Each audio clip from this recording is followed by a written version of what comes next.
24 घंटे,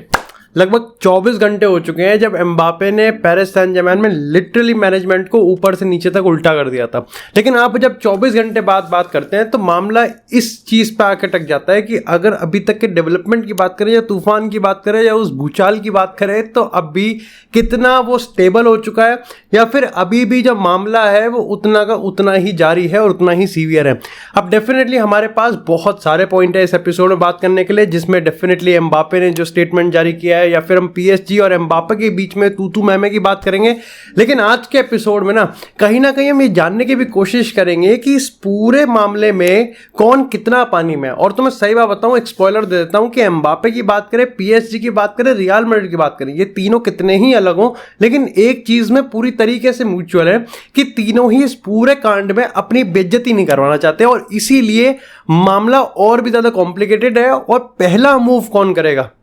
ये भी बहुत बड़ा सस्पेंस है।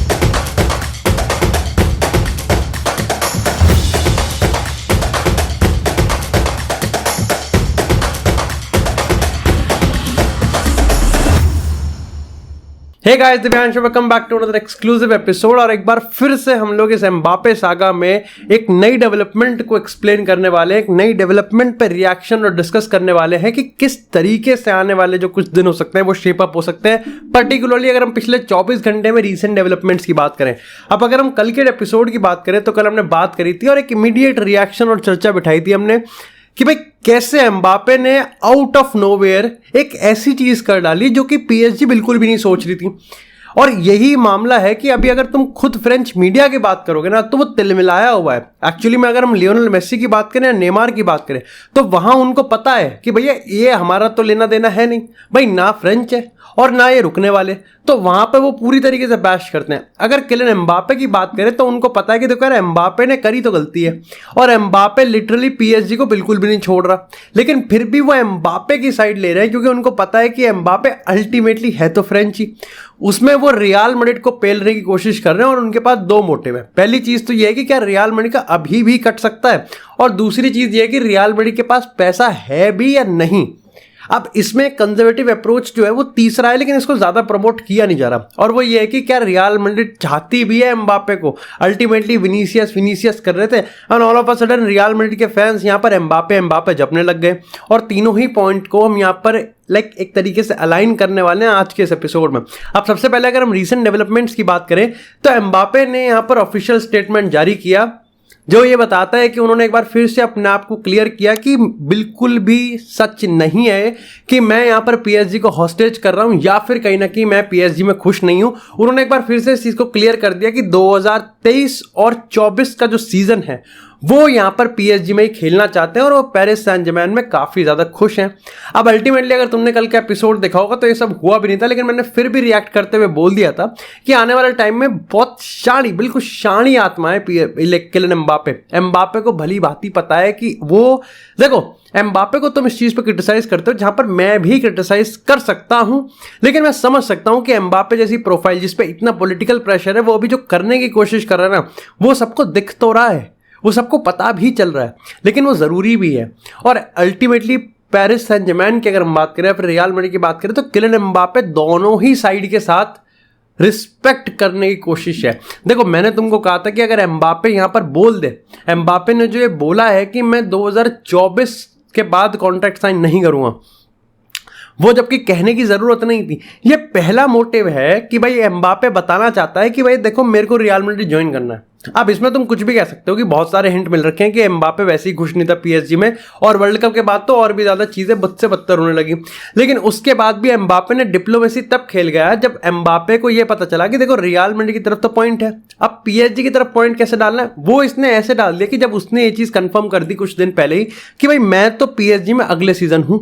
और मैं तो खेलूंगा। यानी कि अगर इस समर ट्रांसफर विंडो में एम्बापे को नहीं सेल करते तो कुल मिला के यहां पर बात यह है कि कोई कह नहीं सकता एम्बापे को पीएसजी का फैन कि भाई तू यहां पर क्यों रुका है और तूने हमको धोखा दिया है। एम्बापे घुमा के क्या देगा कि भाई मैंने तो 1 साल पहले कह दिया था कि भाई मैं तो यहां पर स्पेंड करने वाला हूं, तुम्हारे पास पूरा 1 सीजन था। अब तुमने यहां पर पीएसजी ने भी अपना टाइम व्यर्थ कराया मेरे को कन्विंस करने में कि मैं रियल मैड्रिड को एक बार फिर से डिच कर दूं, ये तुम्हारी गलती है। अच्छा, काफी लोग इस चीज को इससे भी कंपेयर कर रहे हैं कि 2021 में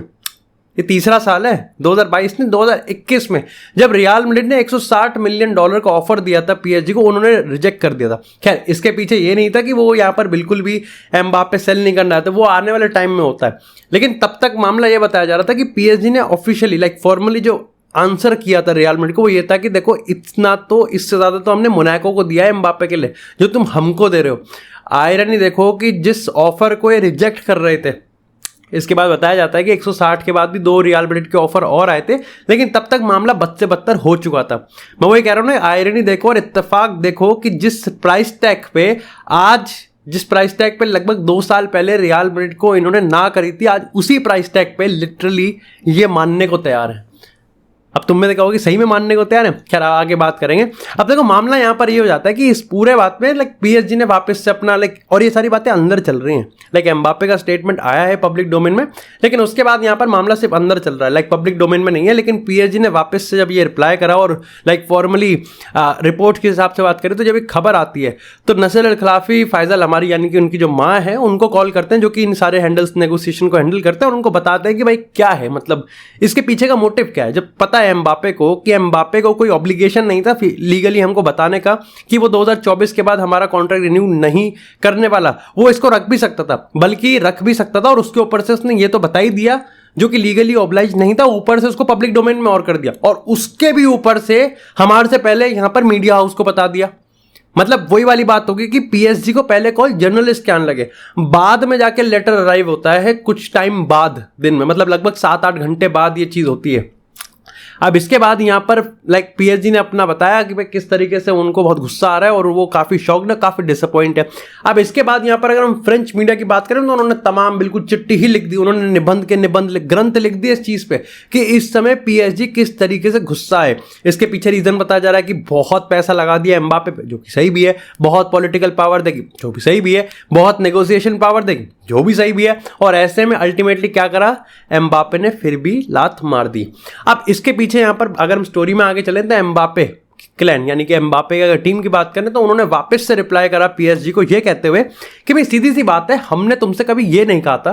कि भाई हम 2024 के बाद कॉन्ट्रैक्ट रिन्यू करेंगे। अब यहां पर मेरे को एक बहुत ही इंटरेस्टिंग पॉइंट याद आता है, अगर तुमको याद हो जब आज से 1 साल पहले जब एम्बापे ने ऑफिशियली पीएसजी के साथ कॉन्ट्रैक्ट रिन्यू करा था तो टी शर्ट पे 2024 नहीं बल्कि 2025 लिखा था। ये पीएसजी को पक्का पता था कि एम्बापे को 2024 से 2025 तक का कॉन्ट्रैक्ट रिन्यू करवाना कोई बच्चों का खेल नहीं है, लेकिन फिर भी उन्होंने इस चीज को ऐसे ही पब्लिसाइज किया कि एम्बापे ने कॉन्ट्रैक्ट 3 साल का साइन किया है, बल्कि एक्चुअली में 2 साल का साइन था। और ये बताता है कि भाई उन्होंने अपने क्लैन, मतलब जो एम्बापे का रिप्लाई आया है, मतलब एम्बापे की टीम का जो रिप्लाई आया है, वो ये बताता है कि देखो हमने कभी उस कॉन्ट्रैक्ट रिन्यूअल से लेकर आज तक कभी पॉइंट बात ही नहीं हुई है हमारी कॉन्ट्रैक्ट रिन्यूअल को लेके। एक पिछले साल बात हुई थी और एक अब बात हो रही है, जब 15 दिन पहले एम्बापे की टीम ने कहा था कि हम एक लेटर लिखेंगे। ये लेटर भेजने की बात आज से 15 दिन पहले हो चुकी थी कि भाई हम एक लेटर लिखेंगे और उसमें आंसर बता देंगे। अब खैर इसमें दिक्कत की बात ये होगी कि ये लेटर उन पे पहुंचने से पहले एक्चुअली में मीडिया पे पहुंच गया। अब काफी लोग ये भी मानते हैं फ्रेंच मीडिया में कि एम्बापे ने ये चीज जानबूझ के करी जिससे अल्टीमेटली टॉक्सिक एनवायरनमेंट क्रिएट हो और यहां पर पीएसजी सेल करे। अब इसके पीछे तुमको एक बार फिर से मैं रेफरेंस देना चाहूंगा 2021 का। देखो एम्बापे ने यहां पर ये चीज पूरे 1 साल 2021 से 2022 जब अल्टीमेटली कटप्पा वाला मोमेंट आता, लेकिन उस पूरे मामले में एम्बापे, अगर हम ऑफिशियली तो नहीं और पब्लिक डोमेन में नहीं, लेकिन इंटरनल रिपोर्ट्स की बात करें तो एम्बापे ये मानता था कि वो चाहता है कि पीएसजी यहां पर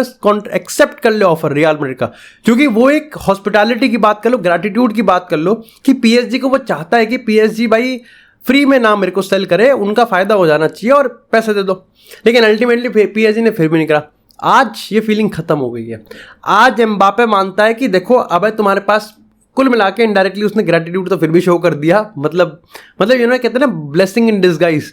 कि भाई देखो टॉक्सिक जो भी है लेकिन तुम्हारे पास मौका है अभी भी। मैं तुमको 6 महीने पहले नहीं बता रहा हूँ और मैं तुमको 1 साल पहले बता रहा हूँ पूरी तरीके से कि मैं कॉन्ट्रैक्ट रिन्यू नहीं करने वाला, तो तुमको अगर मेरे पैसा चाहिए तो तुम्हारे पास एक मोमेंट है। और यहीं पर ही बताया जा रहा है कि भाई 185 मिलियन यूरोस का यहां पर प्राइस टैग लग रखा है। अब बात करते हैं कि रियल मैड्रिड कितने पानी में है। देखो सबसे पहले तो ये चीज कंफर्म है कि रियल मैड्रिड पब्लिक और प्राइवेट दोनों कन्फेशन मांग रही है एम्बापे से कि भाई वो रियल मैड्रिड को ज्वाइन करना चाहता है। एंड आई थिंक पब्लिक में तो आ ही गया। आई थिंक पब्लिक में 1-2 हिंट और लगेंगे, बाकी पब्लिक में तो आ ही गया। देखो मैंने तुमको पहले ही कहा था कि ये हिंट ही है कि एम्बापे को जब जरूरत भी नहीं थी बोलने की फिर भी बोल दिया और मीडिया में आके बोल दिया। दूसरी चीज कि इस बार पीएसजी को पता था कि भाई पीएसजी, देखो ऐसा है कि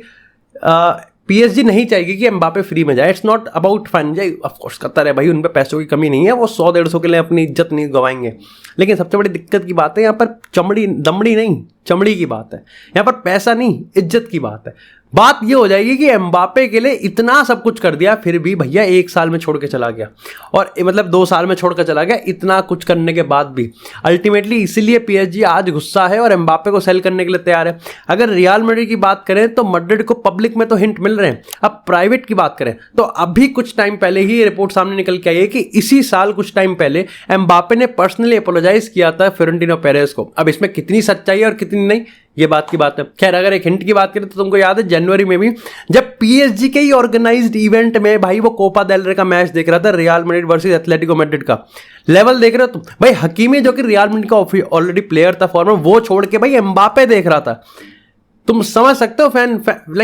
फैंडम किस लेवल का था। खैर इसके साथ ही अगर हम अभी बात करें कि क्या रियल मैड्रिड के पास पैसा है, तो बात यह है कि भाई रियल मैड्रिड के पास पैसा है। डिस्पाइट कि 102 मिलियन जूड बेलिंगम पे और 5 मिलियन फ्रान गार्सिया पे, रियल मैड्रिड के पास पैसा है देने के लिए और वो दे भी देंगे। अगर हम बात करें कॉन्ट्रैक्ट की तो वो बाकी के डिटेल्स हैं जो कि हम आने वाले टाइम में करेंगे, लेकिन अभी तक का अगर हम मामले की बात करें तो मामला स्टेबल तो नहीं हुआ है, खराब ही होने वाला है। और तुमको जितनी मैंने स्टोरी बताई है तुम एक चीज तो समझ पा रहे होंगे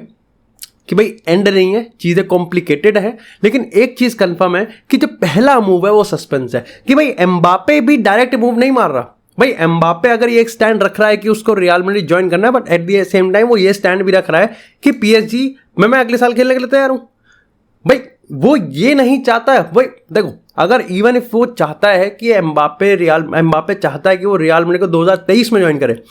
लेकिन वो इस चीज को खुद से नहीं बनवाना चाह रहा, वो पीएसजी के थ्रू बनवाएगा। वो ये शो करके दिखा देगा और वो ये प्रूफ करके दिखा देगा कि पीएसजी ने उसको सेल कराया है, ना कि एम्बापे ने ट्रांसफर रिक्वेस्ट हैंडल करी है। ये बहुत डिफरेंट है और एक गेम है भाई पॉलिटिक्स का, और एक गेम है एम्बापे का कि despite being 23 and 24 years of age, भाई 24 साल का लौंडा लिटरली 2 सबसे बड़े क्लब्स के बीच में घूम रहा है, या फिर एक्चुअली में दोनों क्लब को ही घुमा रहा है।